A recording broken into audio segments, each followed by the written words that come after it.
Good evening, guys. I have discussion D for you. Now, we are discussing cartilage regeneration and the future of aging, how this fits into uh, elderly folks' uh, aging later on. So, I'm going to do a little presentation I made for you. Sit back and enjoy, please. The story of arthritis has always been a story of narrowing. It begins quietly, a stiffness in the morning, a hesitation on the stairs, a subtle recalibration of how one moves through the world. Over time,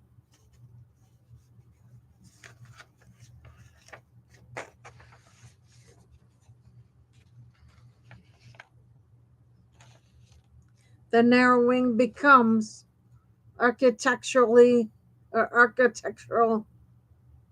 A person's radius of life shrinks. The garden becomes too difficult. The long walk becomes too risky. The floor becomes too far away. The body, once expansive, becomes a negotiation. For decades, medicine has accepted this narrowing as inevitable. Cartilage, we were taught, does not regenerate.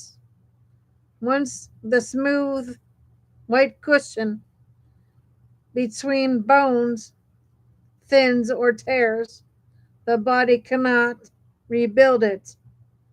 The best we can offer is pain control, injections, and eventually the surgical promise of metal and plastic.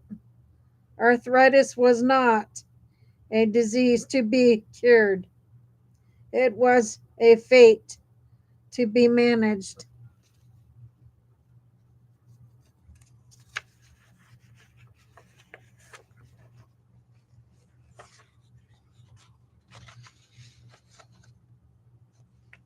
And then, in a quiet lab at Stanford, cartilage grew back, not metaphorically, not partially, not as a fragile patch. It grew back as cartilage, living, load bearing, functional tissue. It grew in mice whose joints had already begun to fail. It grew in human cartilage, samples taken from knee replacement tissue that had been declared spent. It grew because scientists blocked a single aging aging related enzyme called 15-PGDH, a molecular break that stiffens with time.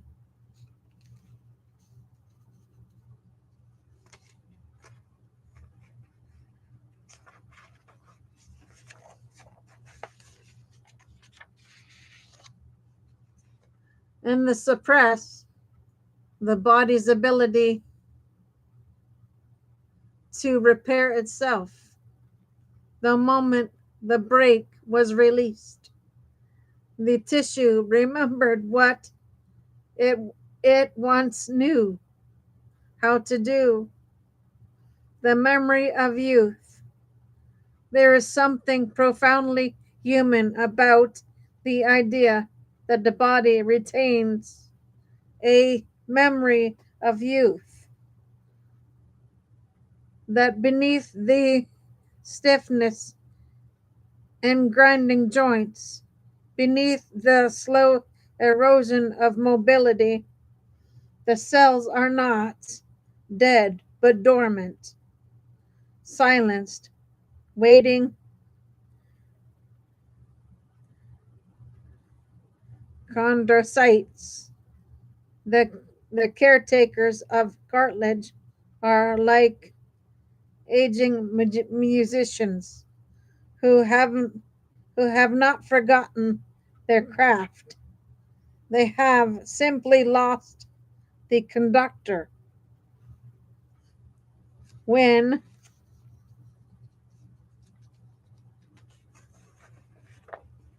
researchers blocked 15-PGDH, these cells stirred. They began producing collagen.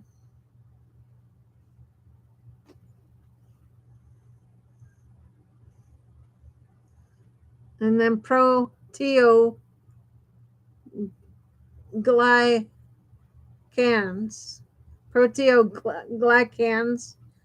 rebuilding the extracellular matrix that gives cartilage its strength and glide. In mice, joints that should have marched inevitably climbed stairs without bracing himself. Their caregiver who hesitates before lifting a loved one. The grandmother who wants to sit cross-legged on the floor with her grandchildren but cannot rise without help.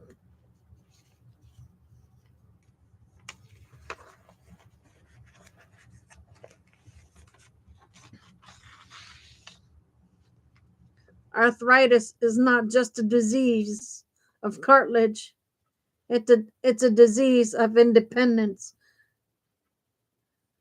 identity, cartilage homeostasis. With age, 15-PGDH degrades. PGE2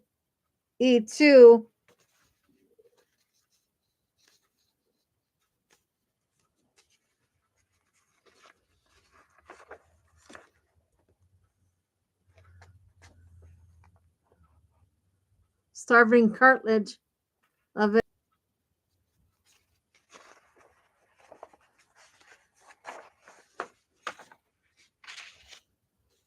The implications are staggering. If cartilage can be restored biologically, the entire trajectory of arthritis changes. Joint replacements, more than 1 million annually in the US, could become far less common. Prevention could become the standard. Early intervention could preserve mobility for decades. A future that once felt impossible. Imagine a world where a torn ACL no longer guarantees early arthritis. A middle-aged runner can repair thinning cartilage before pain begins. A 70-year-old can preserve mobility without joint replacement.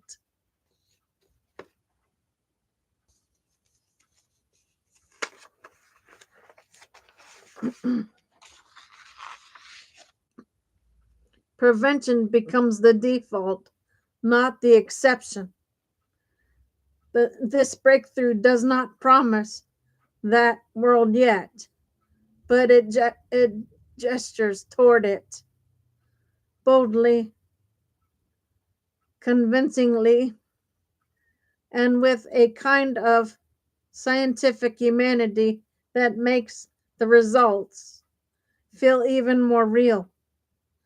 Because the researchers did not set out to cure arthritis, they set out to understand aging.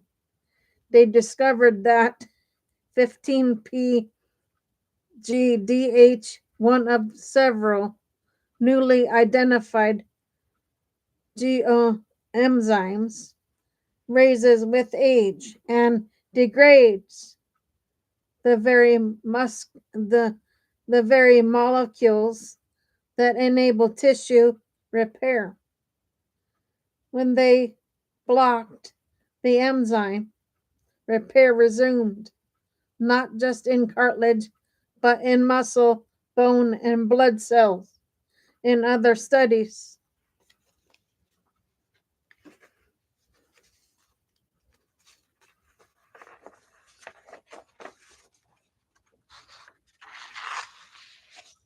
aging turns aging turns aging it turns out may be less a story of loss and more a story of suppressed potential, caution, hope, and the road ahead.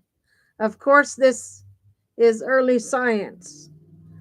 The breakthrough has been demonstrated in mice and human tissue samples, not yet living humans. Clinical trials will take years. Safety must be proven. Delivery mechanisms must be refined. Cartilage is avascular, and getting drugs into the joints space is notoriously difficult. But the direction of travel has changed. For decades, arthritis research has been about slowing decline. Now it is about reversing it.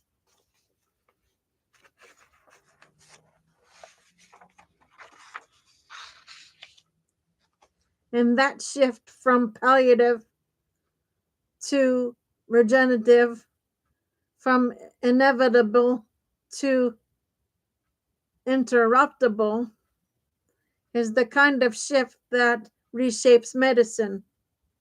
A new story of a new story for aging. This breakthrough holds it will not simply change orthopedics, it will change how we think about aging itself.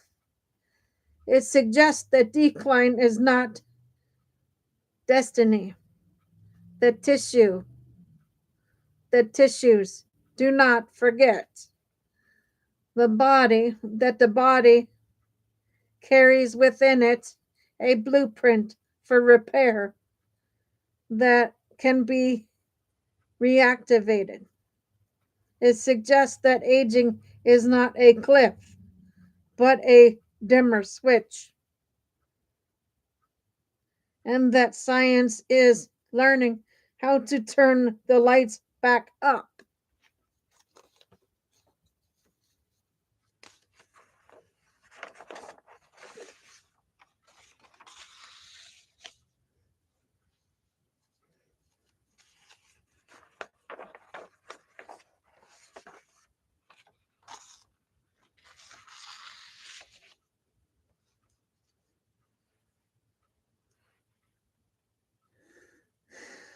Okay, guys, this is the second half is a testimony written style uh, of notes that I want to end the presentation on. So please enjoy.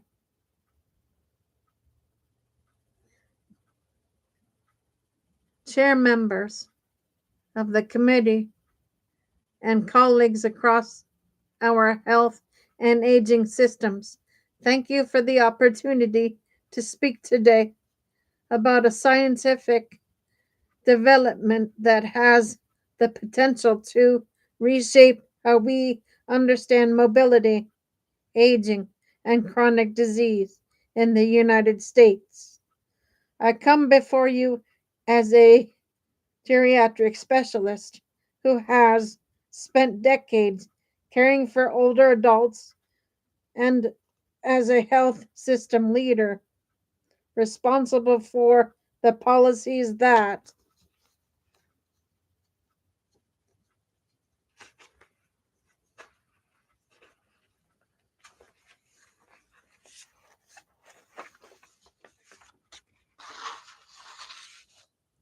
determine whether people age with independence or with avoidable disability.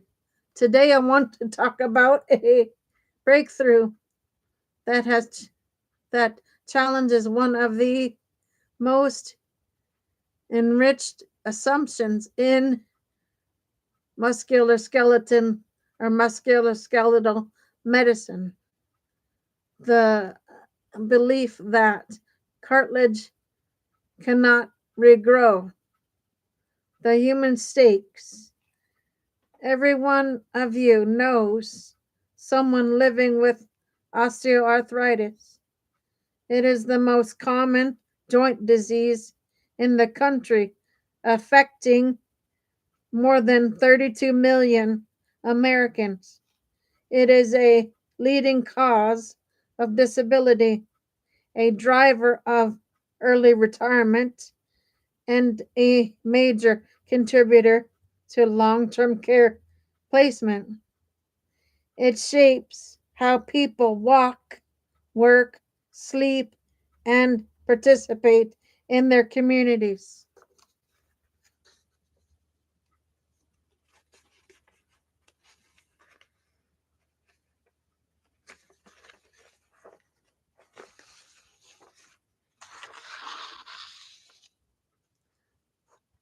In my own practice, I see the same story unfold again and again. A patient who once moved freely begins to narrow her world. Stairs become a negotiation. Kneeling becomes impossible. The garden goes untended. The floor becomes too far away. Independence erodes long before life ends. For decades, we have told these patients the same thing. Cartilage does not grow back. Once, once it thins or tears, the body cannot repair it.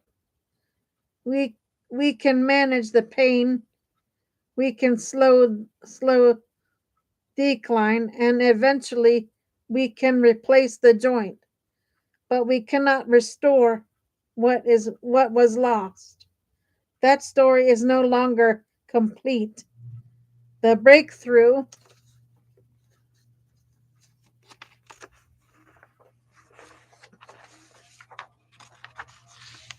researchers at Stanford have identified an aging related enzyme called 15-PGDH that acts as a molecule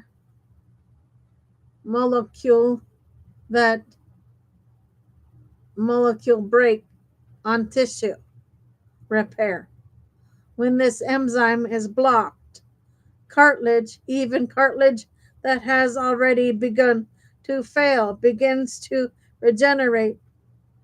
In animal models, scientists observed regrowth of lost cartilage, reversal of arthritis, prevention of post-injury degeneration, restoration of gait and weight bearing.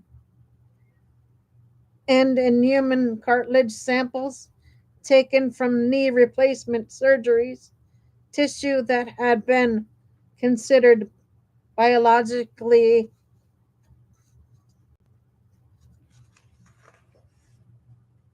inert began producing new healthy cartilage matrix within days. This is not experimental hype. It is a mechanistic discovery. Aging suppresses the signals that allow cartilage to repair itself. Remove the suppressor, and the tissue remembers. Why this matters for policy. This science, this if this science translates to humans, and early evidence suggests it may, the implications for our health system are profound. Prevention becomes possible. Post traumatic arthritis, which affects young athletes, workers, and uh, veterans, could be prevented with early regenerative intervention. Mobility could be preserved for millions. Early osteoarthritis could be reversed before pain becomes destabilizing, delaying or eliminating the need for joint replacement. Long-term care demand could decrease. Loss of mobility is one of the strongest predictors of nursing home placement. Regenerative therapies could help older adults remain independent longer. Health systems costs could decline.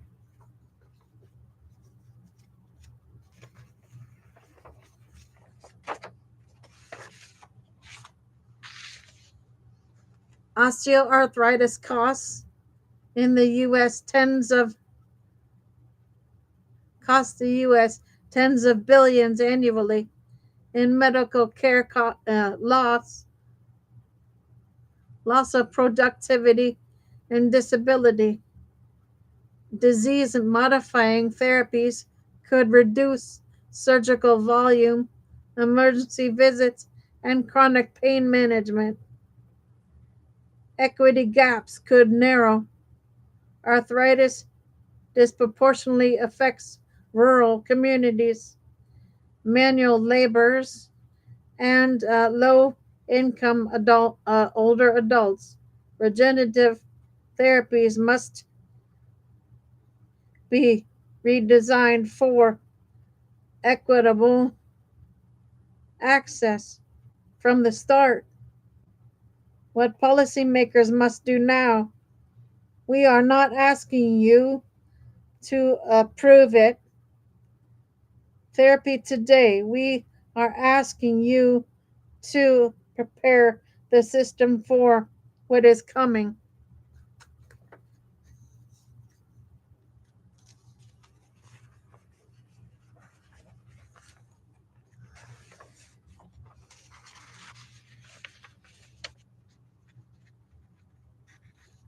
Modernize regulatory pathways for regenerative bio,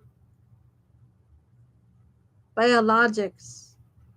The FDA will need clear, efficient frameworks for evaluating therapies that restore tissue rather than replace it. This includes guidance on biomarkers, imaging endpoints, and functional outcomes. Direct federal research funding toward cartilage regeneration. NIH, ARPAH, and DoD should prioritize trials that move this discovery from bench to bedsides. Arthritis is not just a medical issue, it's an economic and workforce issue.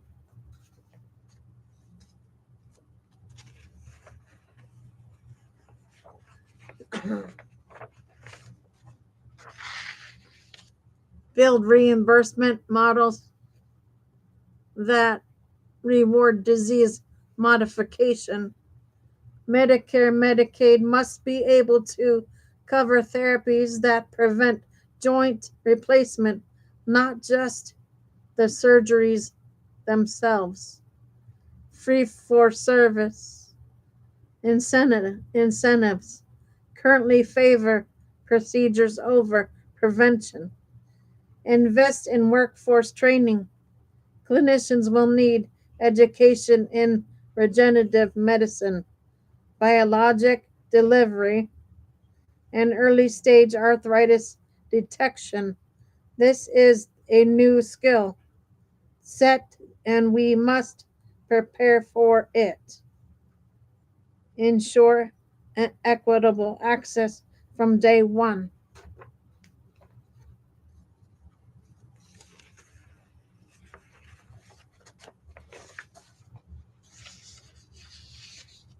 Rural hospitals, safety net clinics, and aging services networks must be included in early implementation planning. Regenerative therapies cannot become another example of innovation that reaches the only the well resourced. The closing argument. We stand at the threshold of a new era in musculoskeletal medicine, one one in which aging is not a cliff, but a dimmer switch, and science is learning how to turn the lights back up. Cartilage regeneration is not speculative. It is not science fiction. It is biologically plausible, mechanistically sound, and increasingly evidence supported pathway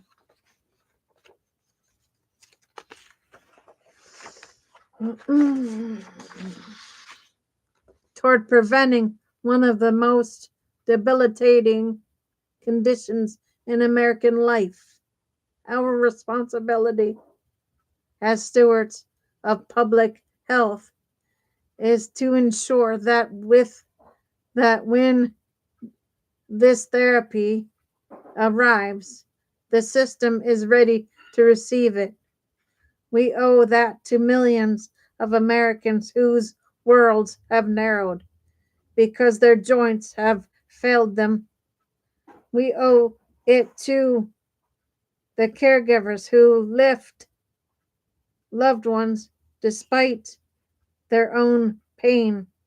We owe it to the older adults who want not just to live longer, but to live better. Thank you for your attention and your leadership. Okay, guys, that is your shows for now. I'll jump back on later. For now, Gator Wellness, take care, folks.